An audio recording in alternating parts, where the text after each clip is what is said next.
I am Dave Mars with Conservation Tips. Today we're going to be talking about heat pumps. So what is a heat pump? Well, the simple answer is that it heats and cools your home. But how does it work? Well, let's take this example and see if this can help a little bit.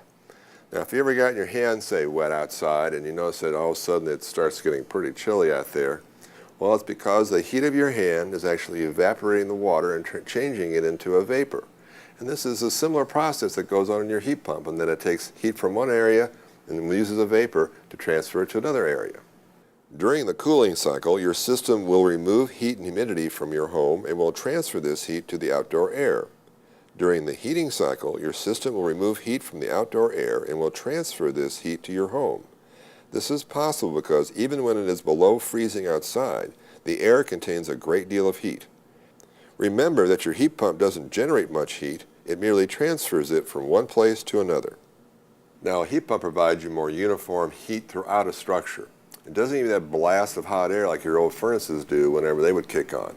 It gives you more even heat spread out throughout longer periods of cycling on the furnace, but as a result of this, it helps de-stratify the temperatures in your home.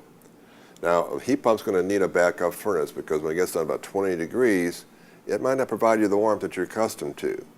The thing about the backup heater, though, is it's more expensive to operate. So we want to use that heat pump as much as we can. So you need to become a good operator of your heat pump to get your most savings. Setting your thermostat to the lowest comfortable temperature in the wintertime is the best approach to conserving energy.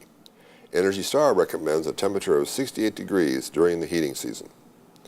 Many thermostats have an indicator or light that lets you know when the backup heat is on.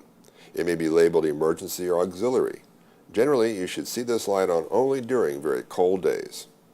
A heat pump doesn't have the capacity to recover from the lower setback temperature quickly.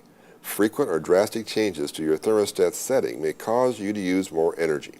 Avoid increasing your thermostat setting by more than 1 or 2 degrees at a time.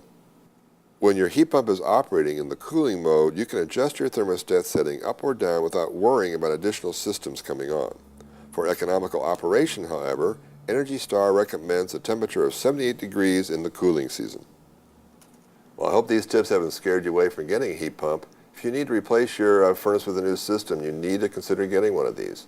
You can save from 20 to 50% on your heating cost, especially if you learn how to operate it correctly. Now, Columbia Water and Light offers rebates, low-interest loans, and a special winter electric rate for installing a high-efficiency heat pump. Well, I'm David Mars, and I encourage you to check into these heat pumps so you can save energy, save money, and help to save our environment. Well, I'll see you next time.